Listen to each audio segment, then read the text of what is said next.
Okay, I've got a few prepared topics today to lead things off with. Um, First of all, I'm going to do a little bit of a recap on um, mail-to sending stats, kind of a comparison of sort of our overall sending stats for the mail-to product for 2013 and how we're doing compared to 2012. And there's some pretty neat things in there that make me kind of happy, and I want to share those with folks.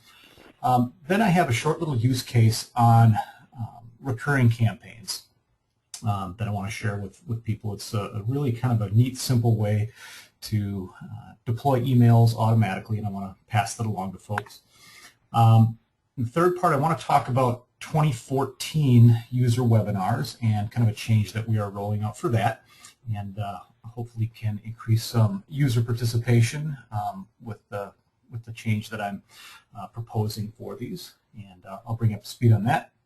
We'll take a quick look at some of the changes, the interface changes, user interface changes that have happened recently with the mail-to dashboard as far as list organizations, list indexing, that type of thing. You're probably already aware of them, but I just want to kind of point those out. Also looking at the recent change that rolled out for the campaign comparison report. We'll take a look at that. Then, of course, we'll field any questions from the group, and we'll go from there. So, without further ado, let's talk a little bit about some mail-to stats. Mail-to sending metrics, year-to-year comparison. Got a little table up here on my slide show, and it's been an eventful year. 2013 has been a very eventful year of growth for the mail-to product, and just to kind of illustrate that growth and some of the changes that have gone on. In 2012, our mail-to clients sent out 173 million. 173 million emails. And so far this year, with about almost 4 weeks of December still remaining, we're already at the 307 million mark. So we have sent 78% more emails in 2013 compared to what we sent in all of last year, 2012. Our delivery rates continue to be very good, well above industry averages and standards. We did see a very small drop in that. Our overall delivery percentage in 2012 was a shade over 99%, and in 2013 we're a shade under 99%. Industry average, depending on which studies you look at, is generally somewhere in the 95 to 96% range, and we are hanging our hat on our inbox placement right around that 99% level that we're seeing consistently. Spam complaints. This is a very bright spot for us as we kind of wrap up 2013. In 2012, across all of our senders, we had about 77,000 spam complaints, and that's somebody that is clicking the mark this email as spam button on their email client, and that sends a signal back to mail2, and we automatically globally unsubscribe that email address. Even though our clients are sending 78% more email campaigns this year, our spam complaints have dropped. The total number has dropped 15%. We're just a shade over 66,000 spam complaints on 307 million emails, which is outstanding. Hats off to all of our clients. Keeping clean lists, monitoring spam complaints, doing things to keep their list clean. That is, when I ran these reports last night and looked at these this morning, I was absolutely stunned. That's fantastic. So a big round of applause to all of our mail-to clients. And then when you convert that into a percentage, percentage of spam complaints, we've had a 52% drop in that percentage. So we are across the board, we are under threshold for spam complaints. Typically that threshold is about 0.1. We are doing pretty good. Obviously we do have campaigns and certain times of year where those things rise, but across the board it's excellent. So I'm really pleased with that. One other thing that I wanted to share was the volume of automated emails that are coming out of Mail2 now. In 2012, when when our pre-show reminders, post-show follow-ups, and then the custom view-based automated campaigns started to take off, we sent a little over 400,000 of those automated email campaigns. As of right now, we are over 1.1 million emails this year being sent as a part of those scheduled campaigns. So that's 169% growth in the amount of automation that we're doing. So just a fantastic amount of adoption and growth in there. And I'm very pleased with where things are going as far as our sending metrics go and our growth and spam complaints. So thoughts, questions, observations from the group today?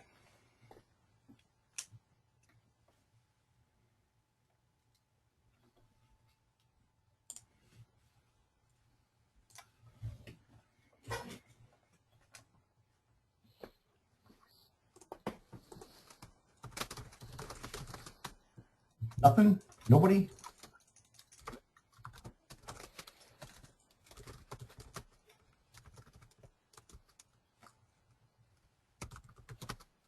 You're very welcome. Chris, anything that you would want to add to kind of the overall stat picture from your engineering perspective?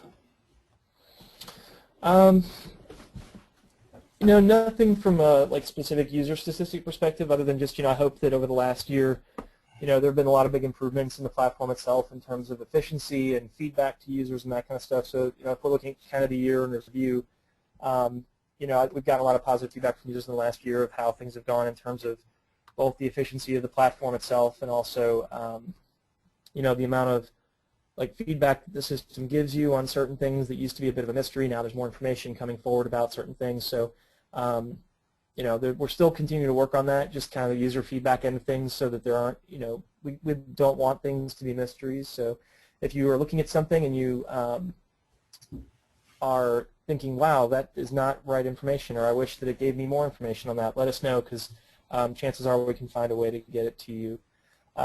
I just saw Luann say we want to be able to change the images in our scheduled campaigns dynamically, and you actually can do that today. John, do you want to do a quick demo on that? Because that's something that probably a lot of folks don't know or have heard that you can do, but maybe don't know exactly how to do it. So that would be a great thing to do a quick show and tell on. Sure, we can drop that in there quick. Chris, I'll make you the presenter. Yeah, let me pull up here.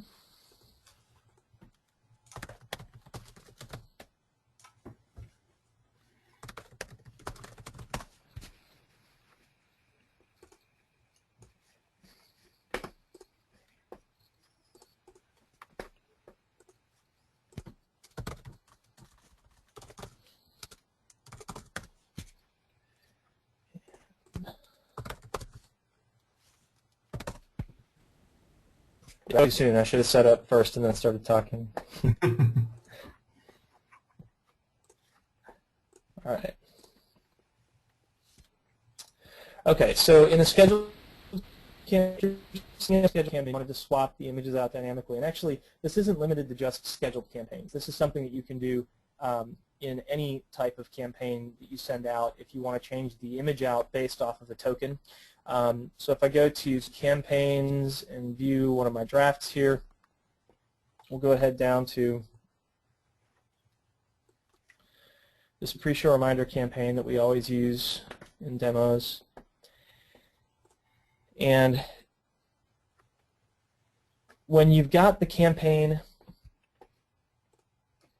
pulled up here, let's say that I wanted to change out this image here of the performer in this campaign. This is a pre-show reminder, and I want that to swap out dynamically.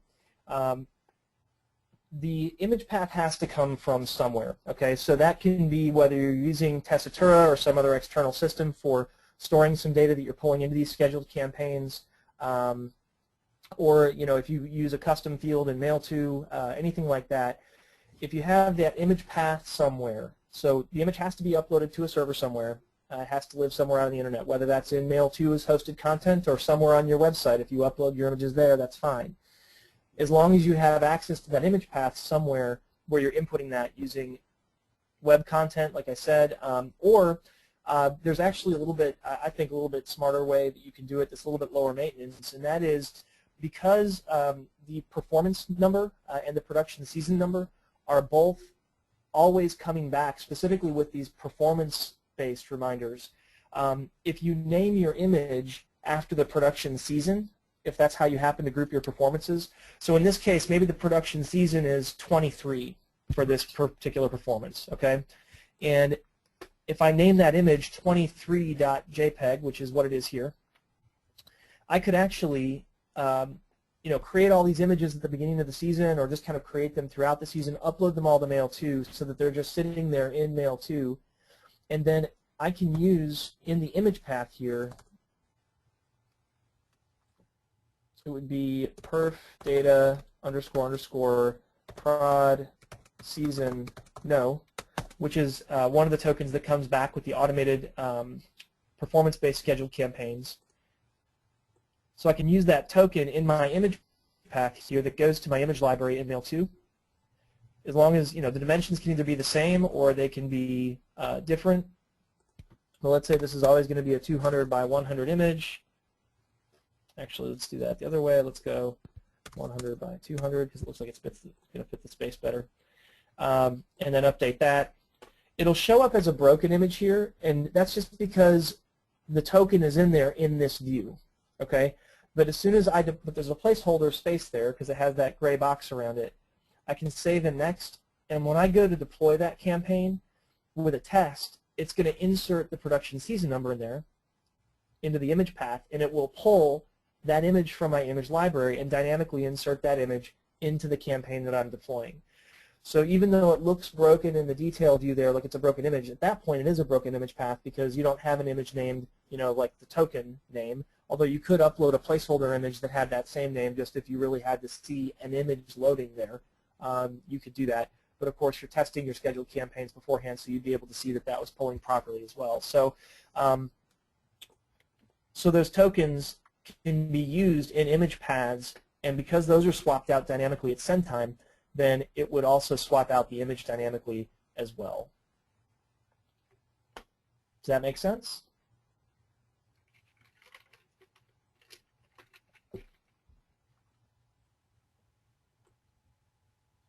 Perfect. All right. Cool. John, back over to you. All right.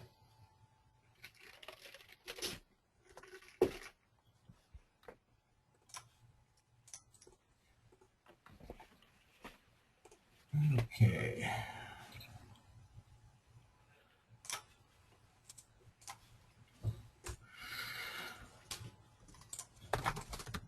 I have a neat little use case on recurring campaigns. Recurring campaigns, because of things like the automated pre-show reminders and the custom view-based schedule campaigns, we don't see a ton of performing arts organizations using the recurring campaigns that are part of the ordinarily used as part of the mail2 dashboard. Recurring campaigns are another type of automation that's not necessarily dependent on Tessitura data, and you can set these up to basically run on some type of cadence. And I ran across an interesting use of one of these, Lincoln Center in NYC. They're not a Tessitura organization. They're obviously not integrated between Tessitura and mail2, but Andrew Shuttleworth and company over there at the Lincoln Center have a recurring campaign set up that they've been using now for about 18 months. And it's really kind of a neat, simple way to get information out with a low amount of overhead or low amount of effort. Essentially what they do is they have a PDF calendar that people can download off their website. Calendar of events going on at the Lincoln Center, and they update it on a monthly basis.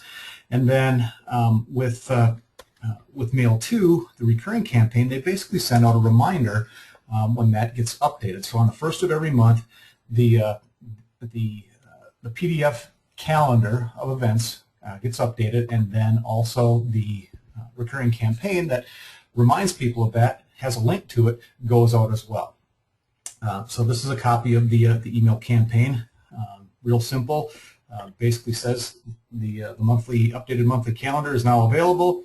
If you want to go and download it, feel free to go and grab it. And it has a couple other links in there, customer service number, that type of thing. And just a neat way to kind of leverage automation within Mail2 without necessarily having to do a tessitura integrated schedule campaign. And this is just a copy of the, or a view of the number of sent and open rates and that type of thing. It gets quite a bit of open traction. It's got 129.11% open rate, which means people go back and open that a lot. Bounce rates are very low, and you basically turn them on and turn them off, and you're able to edit them and copy and do that all the other fun stuff and check the reports for each month. But again, just a really simple way to automate to reach your constituents. Hey John, we don't see your screen other than the metric screen. Oh, what's going on? Let me back up here. Do you see it now? Yes, thank you. Sorry about that, guys.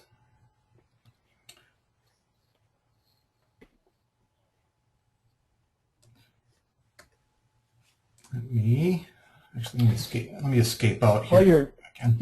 While you're getting that straightened out, John, one thing I think is really cool about the recurring campaigns and the kind of using them in this like highly informational way.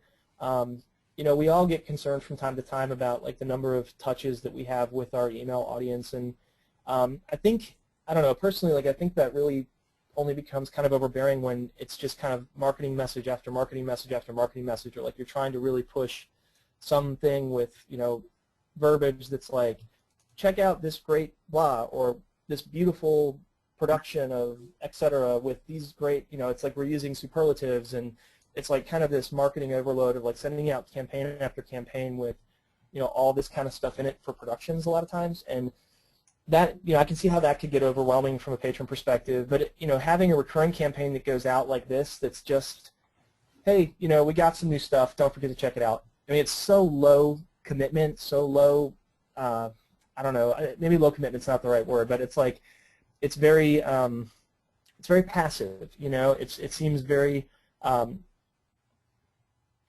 don't know, I like it. I guess that's what I'm trying to say. I like it because it's not, as a hard line as what normally gets sent out, about pushing a particular thing or a particular set of things. It really feels like more of a relationship developer, with the patron. Where you're just trying to get that engagement with them on a monthly basis, where you're just saying, hey, just come take a peek at us once a month, so that you're always on top of their mind when they, are getting that first of the month paycheck, and they're looking at what they're going to do for entertainment that month.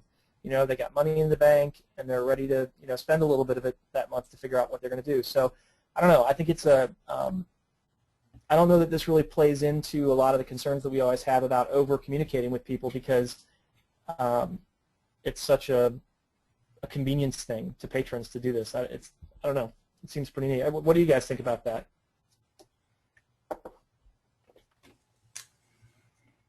Thoughts, comments?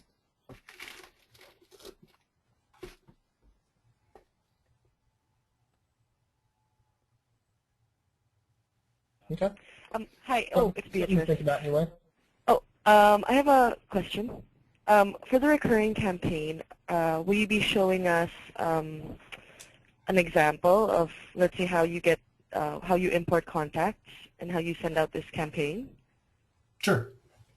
Okay, thank you. Yeah.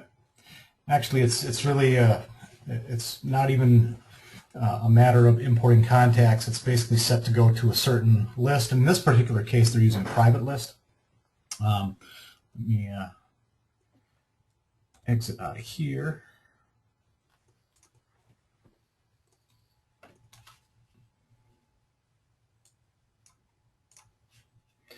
When it comes to setting up a recurring campaign, I'm going to go to Campaigns and Create, and click on Recurring.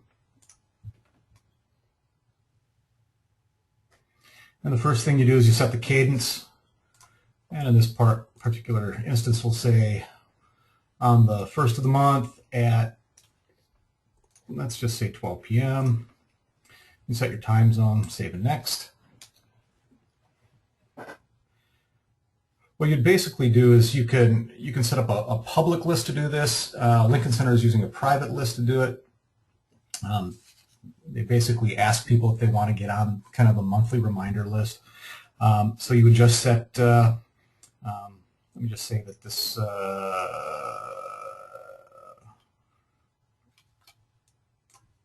let's filter for some lists here. We'll just use this one. And then from there on out, it's just like a standard campaign. You plug in the details, put in your content, proofing and testing, and then when you're ready, when you have all that in place, you just activate it and turn it on. And the key there is obviously with the Lincoln Center example is the link that's in there is always going to the same spot. That they basically update that page on the website to make that calendar of events PDF available there, and people can just go in there. You can obviously go in and edit the content in between times that job cycles. You can do that, but in that particular example, just keeping it simple and relying on the website the update to the website to kind of carry that. That's sort of the key with keeping it low maintenance. Does that answer your question, Beatrice? Yes, it does. Thanks, John. It's really pretty straightforward. Any other questions on question from Leanne, what kind of open rates and CTR do they get on something generic? Is there allowed diminishing returns after it is sent to the same list so many times? I haven't looked at kind of the sort of the trend of opens and click-throughs with that.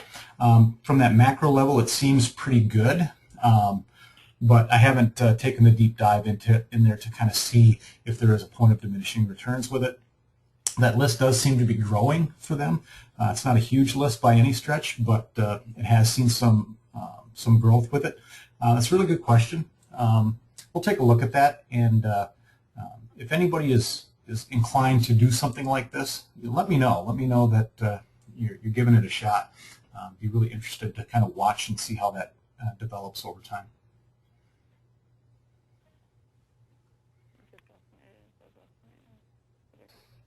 It looks like their average click-through rate right now on it is about 50% for that particular list. They've sent about 18 of these, so that's pretty good. That's really good. All right. Any other questions on that?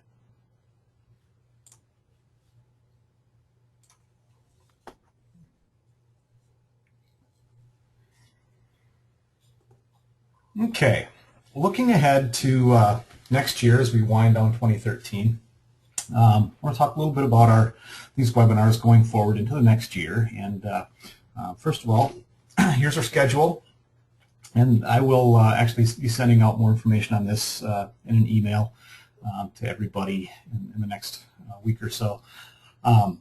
But here's the schedule for our 2014 webinars, our US and Canada versions of these. I'll have these dates in an email for you, but just kind of take note that we're on a once-a-month calendar once again. It tends to be early to mid part of the month, depending on the month and how things fall.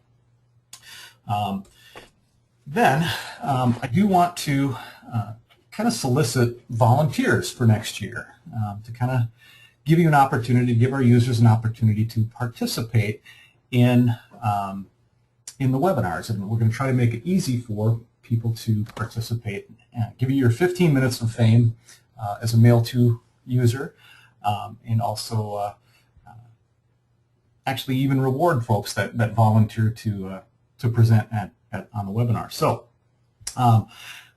in an email coming out, I'm going to start looking for volunteers or asking for volunteers to present at each webinar. And basically it'll be about 20 to 30 minutes of time that you have. You want to devote part of our agenda to our normal updates that we always have, but we still want to make it available for folks to give have an opportunity for them to talk about their organization, discuss what you're doing with Mail2, general approach to email marketing. We're going to give anybody that volunteers, we'll give you a PowerPoint kind of as a template, as a starting point, so you're not kind of creating things from scratch. There'll be some boilerplate questions on there, some basic things that will get you thinking. What are you doing with Mail2? Are you using scheduled campaigns, for example? Are you using recurring campaigns as an example? But at least give you a place to start, so you're not coming up with stuff on your own. We'll try to keep it as simple as possible in terms of how much information that you can try to pack in. If you're doing anything special, certainly give you the opportunity to expand on whatever points that you feel like it, but at least give you a starting point if you want to volunteer. And then we're going to, each time somebody presents, as a token of our appreciation, we're going to send out a gift card to anybody that presents. So thoughts, questions, volunteers?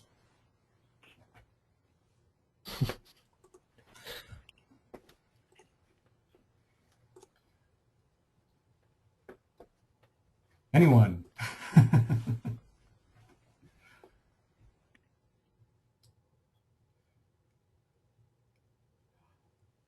Yes, we Yes, are. we will. Yeah, this isn't going to be your only opportunity for volunteering. Is the gift card good for Canadian Canadian companies? Yes. I don't know the exact logistics. It's probably going to be like a Visa gift card or something along that line. We're kicking around the number.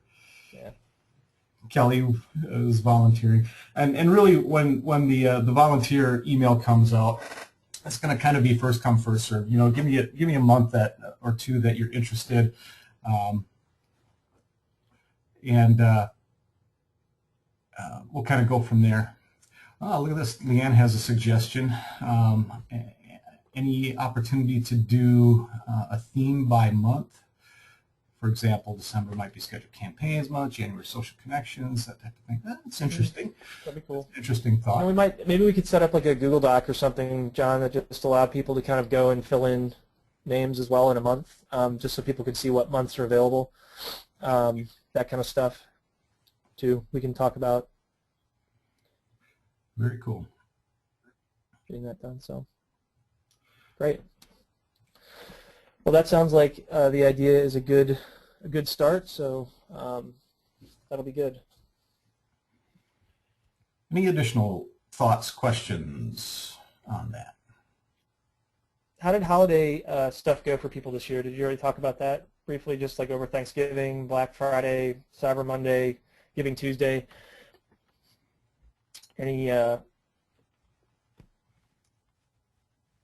Any big news from organizations on promos that they did, anything like that? Leanne said she had a tremendous, in all caps, tremendous Cyber Monday sale. Leanne, you want to talk specifically about that? You want to address the group on what you did? Sure. I'm going to do it verbally instead of on the texting. We decided to have a 50% off sale on almost everything. We sent out an email on the Tuesday before Thanksgiving, just kind of letting people know we had done the splash page and just to let people go check out, see what we had. And then on Sunday night, we sent out a reminder letting people know, hey, we started the sale early. It's on sale now. You can go out there and buy tickets. And by today, we had done $70,000 worth of ticket sales. Nice.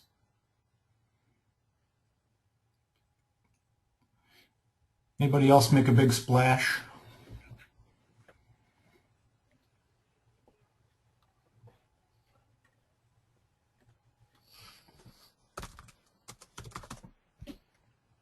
Anybody see big results from Giving Tuesday? I know 92Y, you guys were going to be doing some stuff on Giving Tuesday, and I saw some Twitter action there from you guys on that front. Do you have any comments on how that went for you?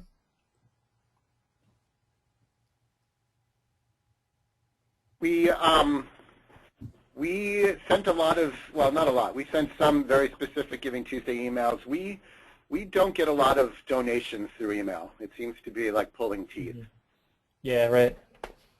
What kind of ask are you going for there? Just so that people, like, have you tried like a ton of different types of asks, or what's been your approach?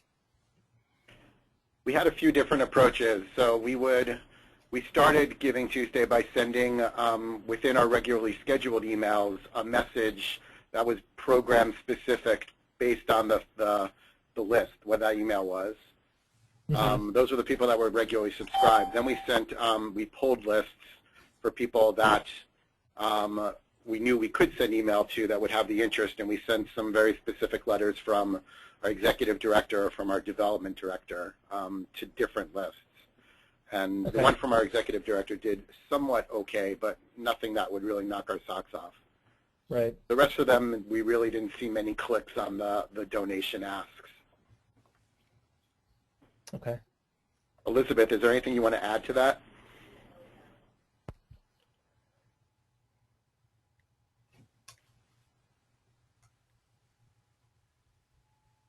Guess not. Okay. Can you guys hear me? Yep. Yes. Okay. What would be great is, as a topic, is to get to understand how people are using, let's say, their emails, whether it's continuous messaging or changing messaging in their email deployments to subscribers, if it's dedicated emails, kind of how different organizations are using, the email arena to generate donations. Are they not? We at 92Y, as Howard said, through a variety of things, whether it's dedicated or not dedicated, are not seeing our audience wanting to give, quote, online, give online. And indeed, what happens is we get more spam or unsubscribes than on anything else we do all year long. Wow. Anybody else seeing something consistent with that, with emails requesting contributions? Thanks, Leanne, for your note. Yeah. I mean, how many organizations are doing this? This bridges like over into the Roundup, side of, like the website side of things a little bit. But I mean, do you feel like in terms of online, like it's much more effective to try and, instead of doing sort of those discrete one-off asks, do you find that it's more effective to focus on integrating the asks with the, whether 92Y, I mean, you guys do so much more than just performances. I mean, you have all kinds of seminars and events and things like that that people register for, and some of them may be free, some of them may be paid. But, are you focusing more on integrating the ask with those other things that people are doing? Like, even if it's a free event, you say, hey, this is a free event, but would you like to contribute a little bit here? Here's give us a suggested $5 donation at this time while you're checking out or whatever. Yeah, we do that, and we get some. We do that on our website, and we get some donations from that, but again, not a lot. And in our emails, our dedicated emails that are subject specific, there's always a development ask, but I think after a while that just becomes wallpaper. Yeah, right. Yep. And as Howard mentioned, we took an approach that was very targeted and heartfelt from the center directors regarding Giving Tuesday. In other words, what the organization means to them and why they do the work that they do, trying to pull a little bit on the heartstrings. And literally, after hundreds of thousands of emails out, we only got a handful of clicks on the donate. And I think, I saw Leanne's note. I saw Leanne's note that people, it may be just our audience does not want to give online and is not interested in us for that reason of giving, and that we have to look at other ways to solicit gifts. Having that discussion with our development team is always a tough one because, email being, quote, the cheap way of distributing things and the quick way of getting a response, we get asked to use email a lot, and there's a lot of pushback, and the pushback a lot of times is heard as no, and they don't want to understand why we say we need to do it a different way.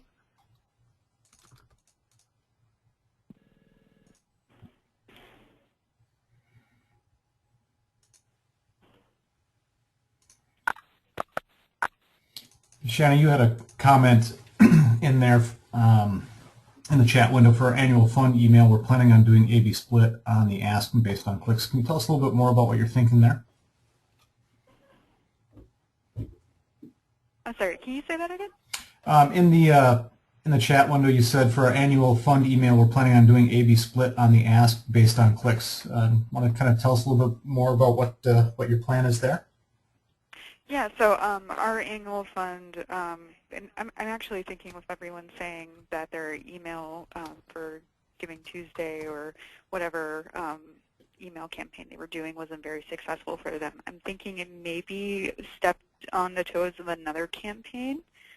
For us, we're doing just one email targeted out for our annual fund because we only want to send one targeted thing out to people who didn't get the physical letter. So we're going to do an A/B split of $15 or $25 because we find that microtransactions are really where we find our big pool of givers. So like if we have a free event, a lot of people will tack on a suggested donation of $10 in the Tessitura side of the API. Cool. Cool.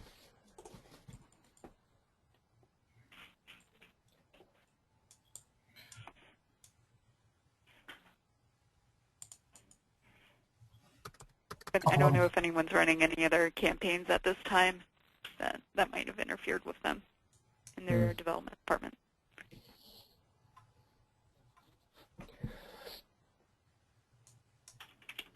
Okay.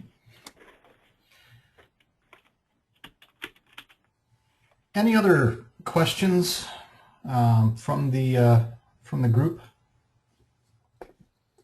General user questions?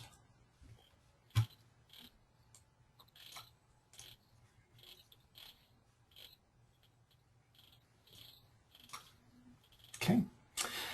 A couple of changes that you probably already noticed in the dashboard, but I want to kind of point them out. This is again part of the ongoing improvement of the platform, trying to make it more user-friendly, easier to navigate, that type of thing. You probably noticed that we did change essentially the list pages and added in the ability to filter and search and sort on different types of lists, save searches, etc. With the filter buttons here on the list page, you can now look at internal, public, private, test all separately, look at them all in one. You can type in search terms to narrow the list.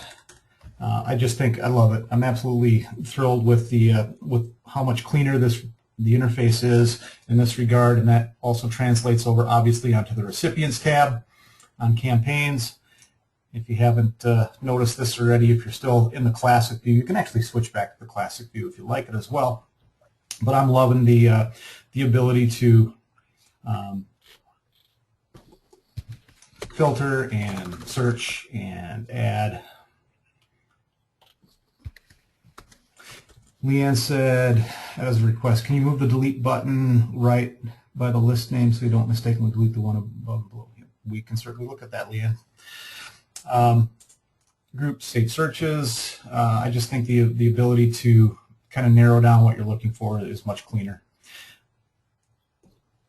Thoughts, comments on the interface changes as far as the lists go? I have a small UX thing. Go for it. But if you have any text in the type a name to search box and you try to go to the other page for details, a pop-up comes up and says, are you sure you want to leave this page? And it might just be in Chrome, but at first you're like, wait, what does that mean? It won't save. Gotcha. But it is really cool.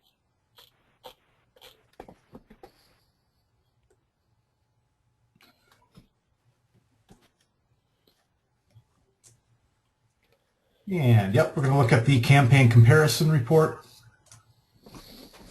as well. This has had some changes that just rolled recently. I think it was either today or yesterday. I didn't look at it yesterday, but it's in there today. Again, kind of bringing it up to our new look and feel standards. Still pretty much the same functionality. Showing and hiding columns. The user interface there is a little bit different. Basically the full checklist of things. You can, John? Yep. Does that checklist to me doesn't appear that it saves, so every time I go to another page and come back, I have to reset it. I don't know whether anyone else there's a solution to that. I'll have to look at that.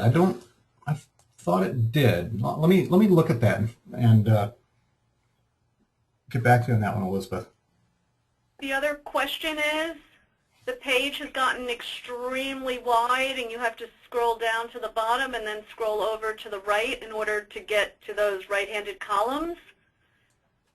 Is there any way these could be smaller? We can certainly look at that. Again, it may just be me, but I'd be curious what other people thought. I think that partly that could depend on your screen resolution, Elizabeth. Okay. I'm not sure what resolution you typically use. Me neither. I know for me, like that whole screen shows up without me having to scroll on my system, but I know that I am at like sort of the extreme one end of the resolution scale. I mean, I always have mine at the absolute highest resolution. Like things are itty bitty on my screen always. So that could be why, but maybe something to look at. And we'll look at it on our side too to see what options there are there. Thank you. Mm-hmm.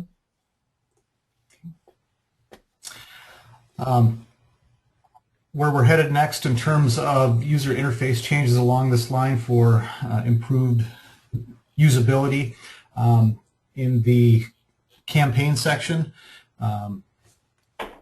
That's on the slate next. So for like the completed campaigns tab, this one is going to get the overhaul next.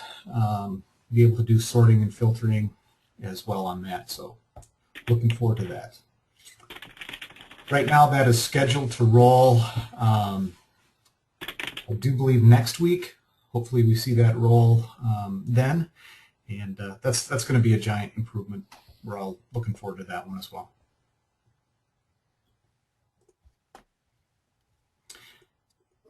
Had a question come in from Kelly Schultz on the chat window. Kelly says, when you copy a completed template, and I think, Kelly, what you mean is completed campaign, correct? When you copy a completed campaign, will the list associated with it default? Will you need to go in and delete before resending to a new list? Well, yes, it actually does. It's going to carry the send to list. If you copy a completed campaign, it's going to pick up the lists, groups, and save searches that are associated with it.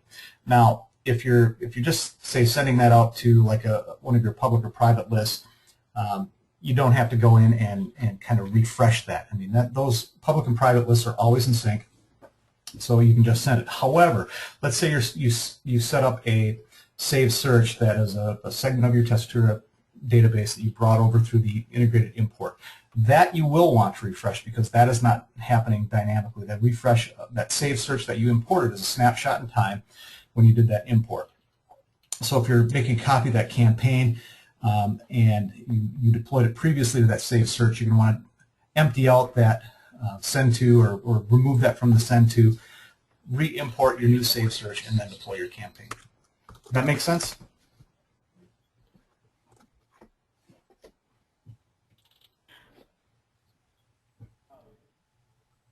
Can save search functionality or be copied, or does it have to be recreated each time?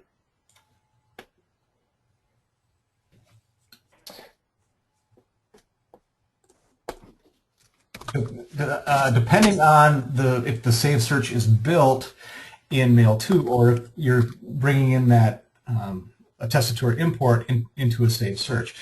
If let's say you have a save search that's set up in mail2, each time you deploy the campaign in mail2, that at send time, it's going to calculate the number of recipients that are in there and send to that dynamically. But when you use the Testatura integrated import to bring a segment of your database over, that save search is not going to look backwards into Testatura and update itself. Right, that I know, but the issue, the concern I had, so when I want to do it again, I actually have to go in and create that same search with 25 different line items and do it and recreate it again versus being able to copy the criteria into a new save search. That's correct. Yep. Yeah. That would be great new functionality. I'm at it. Like I'm typing to the list as you're speaking right now. Thank you. Yeah, that's true. Yeah. Well, I'm not sure that would be too terribly difficult. I mean, I can't make promises in terms of timing on it, of course, but that I don't know. We'll see if that's something that we can get thrown into the mix in short order. If that would be pretty helpful. It sounds like it would be. Perfect. So, yeah.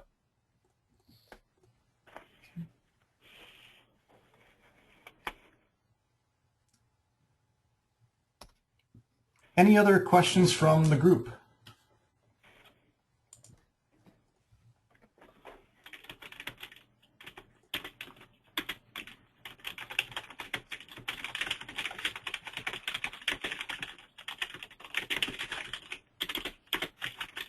Chris, any final comments, thoughts from you today before we call it good?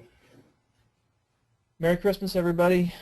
Happy Hanukkah and all of that. So, we'll catch Likewise. up with you after the new year. Yep. And Happy New Year. I suppose I should throw into the mix, too. Look forward to the webinar volunteer email, and hopefully we can get some folks volunteering to talk about their organizations and how they're using mail2, and we'll go from there. Looking forward to 2014 with everyone. Thanks a lot. Appreciate it.